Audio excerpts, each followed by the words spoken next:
અને જે મૂળ જે કદમનું ઝાડ છે તમે કહો તો 500 વર્ષ જૂનું આપણે પાછળથી જોયું ને એનું આ ડાળું અહીંથી બારું નીકળેલું છે.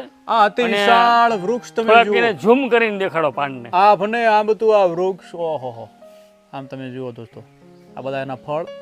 અને આઝાદભાઈ હાજી આ ઝાડના બધા ફળમાંથી જ 12 જેટલા જે રહ્યા કે નહીં બધા થયેલા છે. અને મુખ્ય વિશેષ વાત એ છે હા કે આ ઝાડ આખા ધાંગધ્રાની અંદર ફક્ત આ એક જ જગ્યાએ જોવા મળે છે, બીજે ક્યાંય નથી મળતું. અને થાતુંય નથી. ઘણી વખત અમે ટ્રાય પણ કરેલી છે, કદમના ઝાડનો રોપ લાઈન પણ નથી થતો કરે.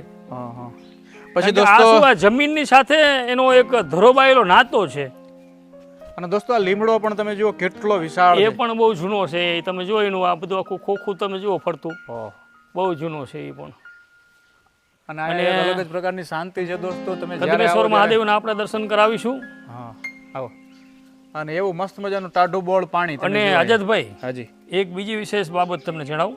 હા શિવનું મંદિર હોય ને ત્યાં શક્તિ માતાજીનું મંદિર અવશ્ય હોય. હા અહીંયા જો શક્તિ માતાજીનું મંદિર છે, આપણે પાછળથી દર્શન કરાવીશું. હા પહેલાં આપણે મહાદેવના દર્શન કરાવીએ. કદમેશ્વર મહાદેવ.